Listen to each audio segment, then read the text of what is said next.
जापानमा भएको प्रदर्शनीमा go to travel journey of the artist शीर्षकमा नेपालका फोटोग्राफर सञ्जय महर्जनले भक्तपुरका कलात्मक सम्पदा, कला, संस्कृति, जीवनशैली समेटेको डकुमेन्ट्री र फोटो प्रदर्शन गर्नुभएको हो। भक्तपुरका कलात्मक सम्पदा, कला, संस्कृति, जीवनशैली समेटेर फोटोग्राफर सञ्जय महर्जनले निर्माण गरेको journey to Bhaktapur the home town of Nepalese ceramics documentary जापानको ताकाहामा शहरको कावारा म्युजियम अफ आर्टमा प्रदर्शन भएको हो। Go to travel journey of the artist शीर्षकको प्रदर्शनीमा फोटोग्राफर महर्जनले संकलन गरेका नेपालका विभिन्न कलात्मक इँटा, टाइल सहितका फोटो र डकुमेन्ट्री प्रदर्शनीमा राखिएको हो। 3 महिना सञ्चालन भएको प्रदर्शनीमा हरेक दिन उक्त डकुमेन्ट्री प्रदर्शन भएको थियो।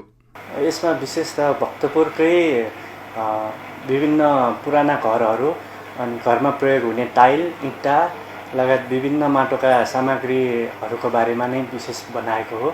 यसमा कसरी टाइलहरू प्रयोग गरिन्छ अनि कहिलेदेखि सुरु गरेका हुन् र कति प्रकारका टाइलहरू, इँटाहरू हामी प्रयोग गर्दैछौँ भन्ने बारेमा नै मैले यो डकुमेन्ट्री बनाएको।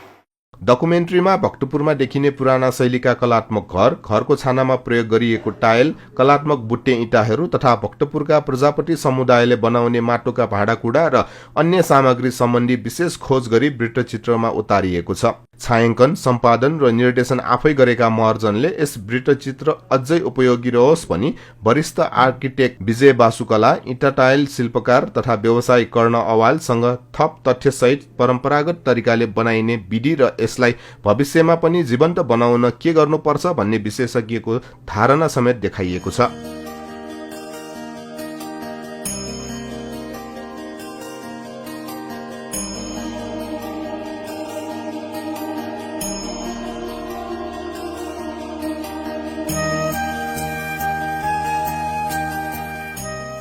सुन्दरी मिका नामले परिचित जापानी गायिका ताकागी मिकाको निर्माणमा बनेको यस डकुमेन्ट्री प्रदर्शनी अवलोकनमा आएका जापानी दर्शकहरूले धेरै नै मन पराएको र जापानी विद्यार्थीहरूलाई समेत उपयोगी रहेकोले मार्च 19 को विशेष कार्यक्रमपछि पनि कावारा म्युजियममा आगन्तुकहरूको अनुरोधमा म्युजियम समय अवधिभर जहिले पनि हेर्न सक्ने व्यवस्था गरेको छ।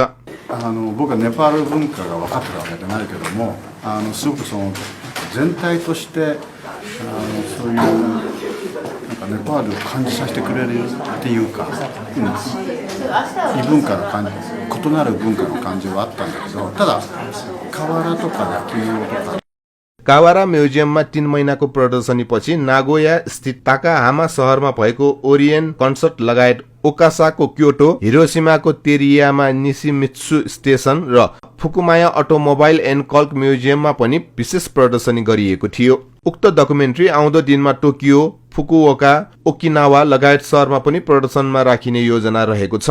ज्ञानमाला सांस्कृतिक संगीत प्रतिष्ठानका प्रशिक्षक तथा वाद्यवादक समेत रहेका काठमाडौँ चन्द्रगिरी 10 का सञ्जय महर्जनले आफ्नो पहिलो अन्तर्राष्ट्रिय प्रदर्शनी भएकोले एकदमै उत्साहित रहेको बताउनुभयो। डकुमेन्ट्री हेर्नेहरूले हाम्रो माटोको भाँडा अथवा टाइल, इँटा बनाउने प्रवृत्ति देखेर उनीहरू अचम्मित पनि भए, किनभने उनीहरूले सबै मेसिनकै आधारमा सबै कुरा बनाएका थिए भने हामी नेपालमा अझै पनि हातले कयौँ ठाउँमा प्रयोग नै गरिरहेका छौँ, हातले बनाउने।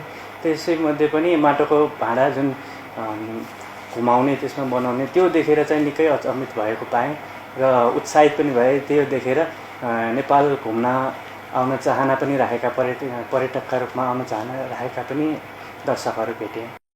जापान यात्राको क्रममा महर्जनले गायिका सुन्दरी मिका र सुन्दरी ब्यान्डसँग जापानका विभिन्न शहरहरूमा नेवार भाषा, नेपाली र जापानी गीत संगीत प्रस्तुत गरेका थिए। डकुमेन्ट्री, फोटो प्रदर्शनी तथा कन्सर्ट कार्यक्रमलाई जापानको परराष्ट्र मन्त्रालयले 2022 जापान दक्षिण पश्चिम एसिया आदान प्रदान वार्षिक उत्सवको रूपमा पनि मान्यता दिएको थियो। राजु नापितको रिपोर्ट।